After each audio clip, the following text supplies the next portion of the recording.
Thank you, Mr. Speaker. Alex Salmond was a monumental figure in Scottish and UK politics.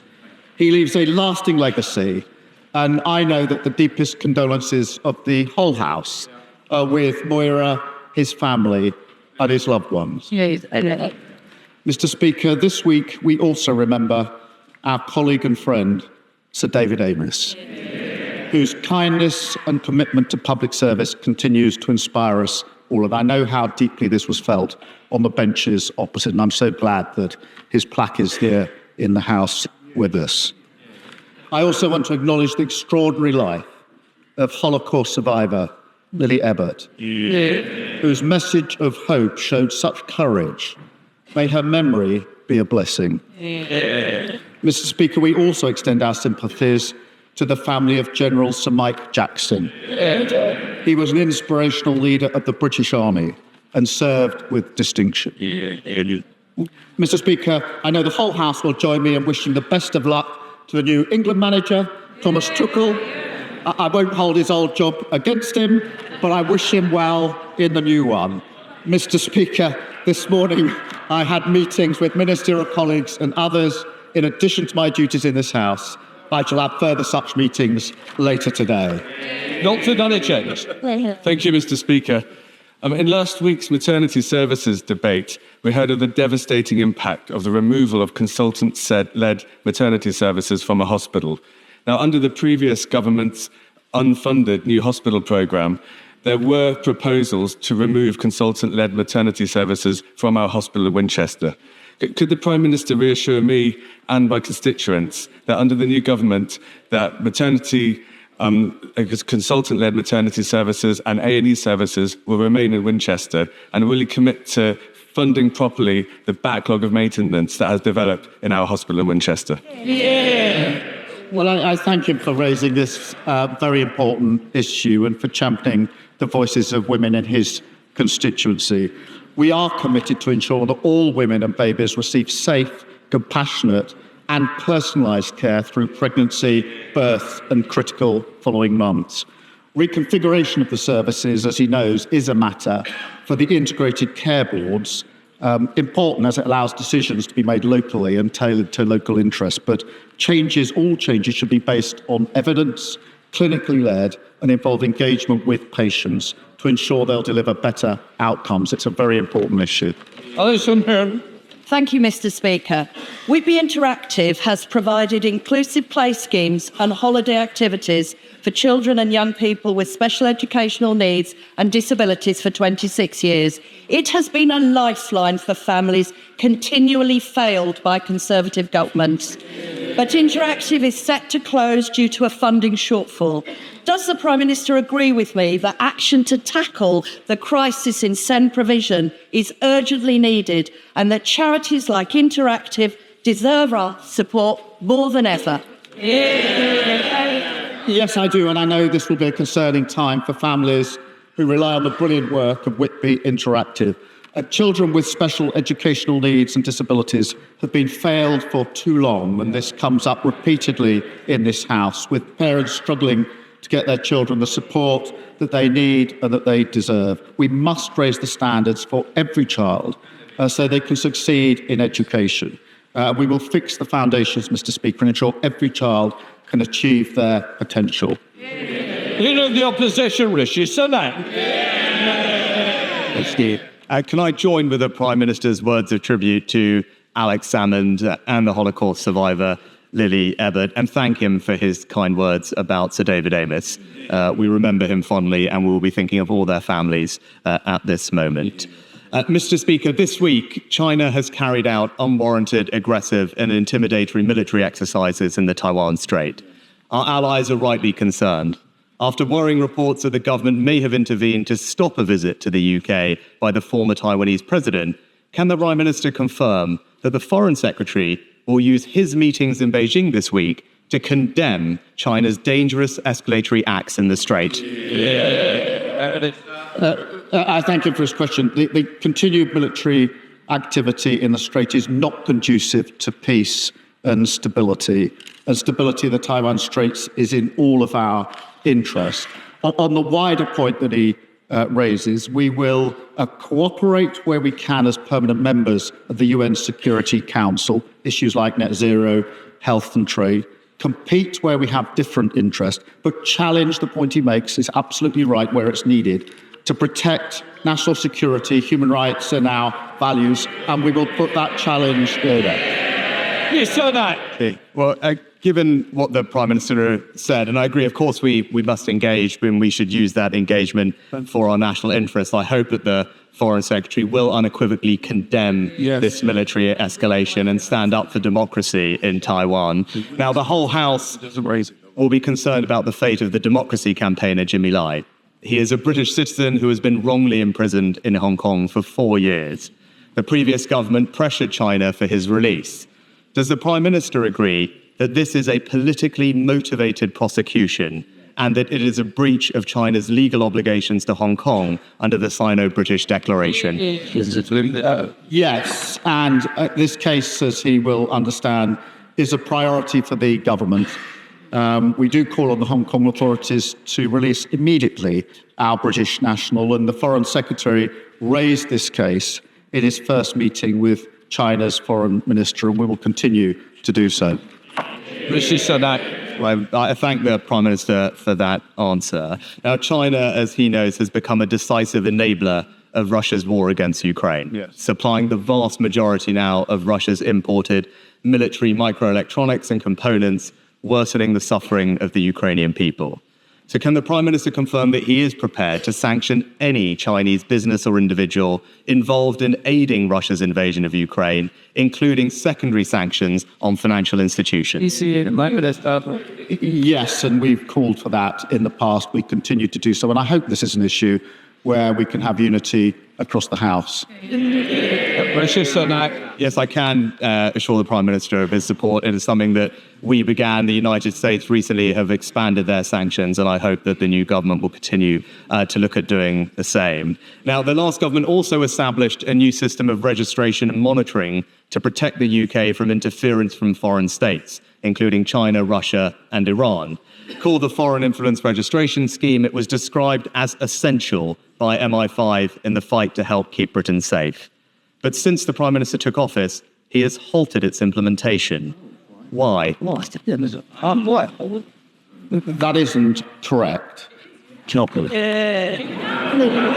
Sunak. Mr. Speaker, that is very clearly what the government has said. And only last week, he said at the dispatch box that he would give the security forces the powers they need. And if he is going to fulfill that promise, I would urge him to get up to speed on this issue and therefore implement the scheme. Furthermore, Parliament's Intelligence and Security Committee have warned that British universities are increasingly a rich feeding ground for China to exert political influence over us. That's why we passed the Freedom of Speech Act with new powers to help defend universities from this threat, but the new Education Secretary has since blocked it. So can the Prime Minister tell us how, without this tool, the government will prevent Chinese influence over our universities? I really don't think party political points on security or trade. I'm honest. Throughout the last Parliament, we stood with the government on all questions of security and intelligence because it was important to the outside world that we did so. I worked with the security and intelligence services for 5 years prosecuting cases. I know firsthand the work that they do as a lawyer. I've known firsthand the work they do as the Prime Minister. We support them in everything that we do, and he knows that. Mr. Speaker, whether it's the first scheme or the Freedom of Speech Act, these were new tools, new sets of powers that the previous government passed in order to give, whether it's our universities or security services, the powers they need to tackle a growing threat. And we will, of course, continue to support the government in protecting our national security, but do believe on this side of the House that those tools are needed and are concerned by reports that the new government has paused their implementation or indeed scrapped them. But finally, Mr. Speaker, the Chinese government has sanctioned multiple members of our parliament for championing human rights. As a result, they have faced intimidation, abuse, and surveillance. And Mr. Speaker, I commend you for your defence of the right of every member of this House to speak out on crucial issues without fear of retaliation from foreign states. Now, I know the Prime Minister will agree with that too. So this week, will the Foreign Secretary in his meetings not just raise the issue, but tell the Chinese government to lift those sanctions on our colleagues? Yes, and we speak with one voice. He speaks about the record of the last government. That record was 14 years of failure. 6 years austerity, 3 years of Brexit logjam, then Johnson Trust and the leader of the opposition, utter failure. And this government was elected to do things differently, to make fairer choices, but most importantly, to give Britain its future back. So we will fix the foundations. We'll do it with a long-term plan to grow our economy, protect working people, and rebuild our country. Thank you, Mr. Speaker. 2 years ago, Thurrock Council was led into effective bankruptcy by the then Conservative administration, in no small part due to an investment of hundreds of millions of pounds into a solar farm scheme run by a con man. Given the Prime Minister's commitment to integrity in public life, will he support mine and my constituents' calls for a public inquiry so that those responsible can finally be held to account? I thank her for her question, because years of underfunding have left councils facing huge budget pressures. They yawn. They don't know the impact it has on working people up and down the country. They rely on public services, and what's happened in Thurrock is shocking. We are committed to resetting the relationship and helping those under intervention to recover and to reform. 14 years is a long time to destroy local services, and it's clear it'll take time to fix them. We will get councils back on their feet by providing multi-year funding settlements. But ultimately, we have to grow our economy, and I'm surprised the Prime Minister didn't welcome the £63 billion of investment that we were able to announce on Monday. Leader of the Liberal Democrats, Sir Ed Davey. Thank you, Mr. Speaker. Can I echo the tributes to the Prime Minister, to Alex Salmond, to Sir David Amess and to Lily Ebbott? And can I welcome the news that ministers are going to review the carers' allowance repayment scandal after campaigns by carers' organisations, the Guardian newspaper and the Liberal Democrats, culminating in our motion on the order paper today. But will he agree with me that the evidence needed for the review is already long established and many of the decisions self-evident? So will he and his colleagues vote for our motion today so we can write off the overpayments, we can end the crazy cliff edge to the earnings limit now, and have a fuller review for the support that carers deserve? I thank him for raising this. This is obviously a really important issue affecting a number of people. And that's why we've launched an independent review into the carers' allowance overpayments, to look at the circumstances of the overpayments, to see what went wrong, and therefore what can be done to put it right, because carers must get the support that they deserve. So I'm grateful for him for raising it. I'm glad that we've been able to take this action today to go forward on a really important issue. David. Can I thank the Prime Minister for that answer and ask him that ministers in the review will listen to the voices of carers throughout? Can I turn to the Middle East now? Israeli Finance Minister Smotrich has said that starving 2 million people in Gaza might be justified and moral. National Security Minister Ben-Gvir called settlers who killed a 19-year-old on the West Bank heroes. After my visit to Israel and Palestine last February, having witnessed the damage that these extremist ministers in the Netanyahu government are doing, I called on the last government to sanction them. The last government refused, but we now learn that the former Foreign Secretary was considering this. So will the Prime Minister now sanction ministers Ben-Gvir and Smotrich? We are looking at that because they're obviously abhorrent comments, as he rightly says, along with other really concerning activity in the West Bank, but also across the region. The humanitarian situation in Gaza is dire. The death toll has surpassed 42,000, and access to basic services is becoming much harder. And Israel must take all possible steps to avoid civilian casualties, to allow aid into Gaza in much greater volume, and provide the UN and humanitarian partners the ability to operate effectively. Mr. Speaker, along with France, the UK will convene an urgent meeting of the UN Security Council to address this. Linda. Thank you, Mr. Speaker. It's been an honour to meet my constituent, Tom Morton, a young person in care who was sat in the public gallery today and cares so deeply about politics and communities. Young people in care are at a disproportionate risk of criminal and cynical exploitation by drug barons through county lines. Will the Prime Minister tell Tom and the House what steps the government will take to prevent vulnerable children in care becoming involved in county line operations? Well, can I welcome Tom to this House? It's encouraging to see young people engaging in democracy. County lines is a real problem, and all of us will have experienced the effect and impact of that in our constituencies. And our County Lines programme focuses on preventing young people being exploited and lured into criminal gangs, which is far too common, and committed to introduce a new offence of child criminal exploitation, long overdue. We will also create a network of young future hubs, staffed with professional youth workers, mental health support workers and career advisors to provide focused support for young people, helping them to fulfil their ambitions and preventing them being drawn into crime. Samuel Roberts. Iawn, Lefarydd, and Plaid Cymru too would like to pay tribute to Alex Salmond and Sir David Amess. Mr. Speaker, 1 in 5 people in Wales is on an NHS waiting list. The Secretary of State for Wales says that a new cross-border NHS plan would bring down Welsh surgery waiting lists. But the First Minister of Wales, Labour, contradicts her. She denies it has anything to do with bringing down waiting lists.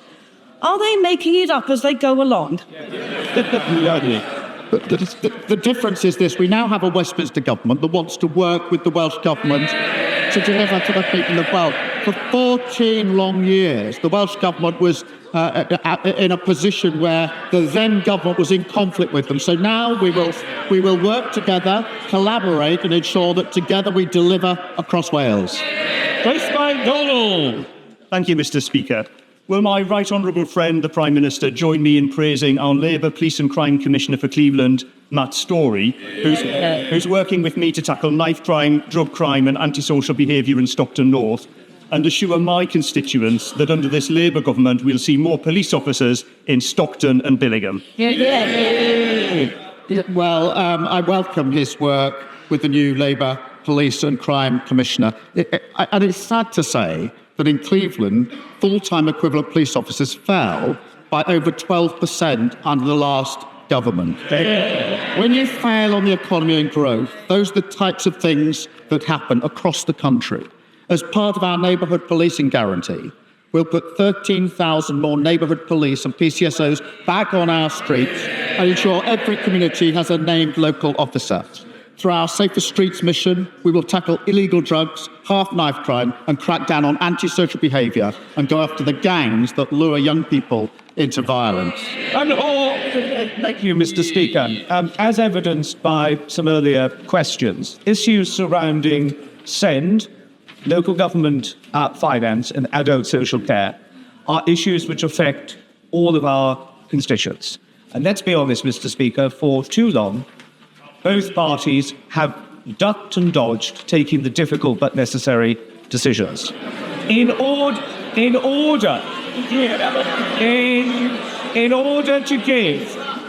to give certainty to our constituents and confidence to those who provide those vital services, does the Prime Minister share my assessment that there is considerable merit in formal cross-party working on these issues, where we can share taking those difficult decisions in order to improve outcomes for our constituents? Well, I am grateful to him for raising this question about SEND, because it is a really important issue. And I think this is the fourth time in two Prime Minister's questions where it's been raised on both sides of the House. I quibble with his suggestion it's both parties, since his party was in power for 14 years. But the spirit in which he puts this forward, that this should be cross-party, is something we should take up, because it's such an important issue. It affects so many children and parents, and therefore, notwithstanding the quibble, I'm very happy to work across the House on an issue as important as this. Katrina Murray. Thank you, Mr. Speaker. The Fair Reason Working Group, a group of small businesses in my constituency of Cumbernauld and Kirkintilloch, all operate on small, on tight margins. Can my right honourable friend help me reassure this group that not only do they have nothing to fear from the Employment Rights Bill, but they have plenty to gain as exemplar employers? Yes, the Employment Rights Bill is pro-worker and pro-growth, and proudly so. And I don't believe you can build a strong economy by having people in insecure work. The party opposite, they go against every protection for workers. They're against the minimum wage, they're against these new protections. But the vast majority of businesses, large and small, already know that investing in your human capital, treating people properly at work, is what produces growth. So here's the big political divide. They always oppose workers' rights. We will always champion them. Adrian Ramsey. Thank you, Mr. Speaker. And can I associate the Green Party with its tributes to Alex Salmond and Sir David Amess? 99.7% of new patients in the east of England are unable to find an NHS dentist, the worst affected area in the country. My constituents in Waveney Valley want urgent action. So when will the government begin the critical negotiations on dental contract reform so no one in the 21st century has to pull out their own teeth? And will it be by the end of this year?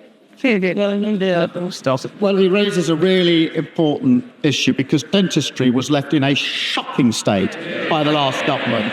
I was shocked to hear that for children's hospitals, the commonest cause for admission for 6 to 10-year-olds in our children's hospitals in this country is to have teeth taken out because of the failure of the last government. That is shocking on any analysis. We will put that right. We will take the necessary steps, and we'll work across the House to do this as quickly as possible. Dan Smith. Thank you, Mr. Speaker. Last night in this House, we took the first steps in abolishing the hereditary principle of I was hosting the Let's End Poverty Coalition in a meeting upstairs, where we heard that often for many who experience poverty, that feels hereditary too. So will the Prime Minister meet with me and those with lived experience of poverty to find ways in which we can hear from those with that lived experience to break that cycle of poverty? She makes a good point. The party opposite, they want to get rid of maternity pay, but keep hereditary peers. It's the same old Tories. But, you know, the letters, and this is an important issue that she's raised, the letters are honest, powerful, and important. And I think they hold up a mirror to our country. We will deliver a budget that drives economic growth, improves the lives of working people, fixes our public services, and rebuilds our country with a decade of national renewal. My constituent, Jeanette Crawford, suffers from ME and chronic pain. The cold, damp conditions of a Welsh winter are going to mean a lot more muscle soreness and fatigue for her. She's lost her winter fuel payments due to having a very small savings pot. With 86% of pensioners in poverty or just above that line to miss out in Wales, will the Prime Minister establish a social energy tariff to help people like Jeanette? On this issue of winter fuel payments, we have inherited a £22 billion gap hole. They should be apologising, not groaning, for leaving the country in such a state. We are committed to the triple lock. The point about pensions is really important, and that means that the triple lock means that the pension will increase again by £460 next year, which means the pensioners under Labour will be better off because we're going to stabilise the economy after that lot lost control of it. Thank you, Mr. Speaker. In Britain, the biggest killer of men under 50 is suicide. we have some of the worst paternity leave in Europe, and boys are 50% less likely than girls to pursue higher education. I know that my right honourable friend takes this very seriously, and his commitment on reducing suicide rates is very welcome. Can the Prime Minister update the House on this work, and does he agree with me that it is vital that we tackle these issues head on because of the increasing alienation and mental health issues amongst young men? I thank him for raising this vital issue. The statistics on male suicide are truly shocking. I went to an event just a few years ago here in this place where everyone in attendance was asked if they had lost someone to suicide, and I then reflected on my own experience, which was profound. As it was, I could see for everybody across the room, and will be across this House. So reducing deaths from suicide is a vital part of our health mission.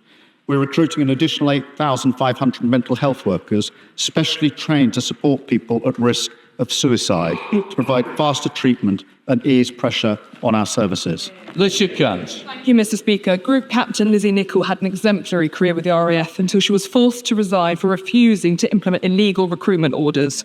Despite inquiry after inquiry vindicating Lizzie, on every count, the RAF and MOD have failed to offer her fair compensation, and those responsible have walked away. Shamefully, during the Purdah election period, in what I believe was an attempt to subvert ministerial oversight, she was offered a derisory £2,000 by officials. I have documents proving beyond doubt that the former Chief of the Air Staff lied to the then Defence Secretary about her case. The Prime Minister says he believes in righting wrongs, so will he meet with Lizzie and help ensure that those responsible do not just walk away and that Lizzie gets the justice that she so very much deserves? I thank her for raising what is obviously a very important case, and she's right to do so. I'm not across the individual details of it, but it obviously does need to be looked into. So we will commit to look into it, and I will make sure that she gets a meeting with the relevant minister to lay out such details as she has and to get some answers as to our inquiries. Jake Richards. Mr. Speaker, children's social care in this country is now in crisis. Vulnerable children are regularly placed hundreds of miles from home, often in unregulated and unsafe accommodation. Meanwhile, private companies are making record profits on the backs of struggling and desperate local authorities. Frankly, this is an issue, a national scandal that doesn't get enough attention. Today, Mr. Speaker, I'll be presenting my private member's bill, which will offer modest reform in this area. But will the Prime Minister reassure me and thousands of families across the country that it is a priority of his government to fix the social care crisis and our family courts? Well, I thank him for raising this issue and being a champion on it. He is absolutely right about the appalling inheritance. 1 in 4 children in absolute poverty. That's a terrible inheritance. And too many vulnerable children in unregulated accommodation. Through our Children's Wellbeing Bill, we will put children and their wellbeing at the heart of education and social care systems. We'll also provide a home for all young care leavers to ensure that they're not homeless and remove the barriers to opportunity so every child can thrive in safe and loving homes. Mr. Speaker, during the election campaign, the now Prime Minister made a hell of a lot of promises, some of which I'm sure he will remember. Of particular importance to my constituency in Andover, North West Hampshire, was a promise made on the 18th of June during a campaign visit to Basingstoke, when he made an unequivocal, unconditional commitment to rebuild our local hospital. Mr. Speaker, is this a promise on which we can rely? Mr. Speaker, firstly, I'm grateful to him for raising this because it's obviously of huge importance to his constituents and his right to do so. We are reviewing, as he knows, a programme. The programme that the last government put in place for 40 new hospitals had a number of flaws. They weren't all hospitals, they weren't new, and they weren't funded. So we're reviewing it. But what I will say, he's right to raise this, and I will make sure that he has a meeting with the relevant minister to discuss the particular development in his constituency. It will matter to his constituents who are listening to this, and it's important they know where the failure lay. Mr. Speaker, I welcome the government's historic investment in carbon capture and storage technology for Teesside and Merseyside. This week I've been at the sector's conference, and the feeling there is that this is a government delivering after years of delay. Will the Prime Minister recognise the unique potential that Teesside has for jobs, prosperity and economic growth into the future? Yes, and Mr. Speaker, you will have observed that on Monday we had a very successful investment summit, £63 billion coming into this country, jobs in every part of the UK, and a very clear message from business that they were prepared to invest now under this new Labour government. Part of that was £22 billion commitment to CCUS, creating the first clusters in the world, including, as he points out, in the various parts of the country. So we'll support these jobs, we'll support these investment, we will grow our economy and rebuild our country. Thank you, Mr. Speaker. North Cornwall is an amazing place to live and work, but a top-down approach from Westminster has failed us. Public services are chronically underfunded, young people forced to move away to pursue careers elsewhere, and affordable housing is a promise that's simply never kept. Will the Prime Minister meet with all 6 Cornish MPs to discuss devolution for Cornwall, with a Cornish Assembly that recognises our unique culture, language and national minority status, so we can finally unleash Cornwall's economic potential? I'm grateful to member for raising this. I do believe in transferring power out of Westminster and into the hands of leaders who know their communities best. Those with skin in the game know what's best for their communities. We are already making steps in the southwest by signing the devolution agreement for Devon and Torbay. Absolutely encourage local authorities to work with their neighbours to pursue deeper and wider devolution for their area, and I'll make sure that he has the meeting that he's asking for. Final question, Blair McDougall. As the Prime Minister works for a ceasefire and the return of the hostages, he'll have the support of people across this House. The Prime Minister will have noted the comments from the White House calling for urgent action to deal with the humanitarian crisis in Gaza and for the Netanyahu government to increase access to aid and to the amount of aid getting through. I wonder, does the Prime Minister agree with the comments from the White House and can he tell us what representations he is making on this matter? Yes, I do agree with those remarks, and we are constantly making representations on this with our partners. There is an urgent need, and has been now for a very long time, for more aid to get into Gaza. It's a desperate situation, and Israel must comply with its international humanitarian law obligations, and that is why we are convening a session of the UK Security of the UN Security Council with others to address this issue. Right, that completes Prime Minister's question.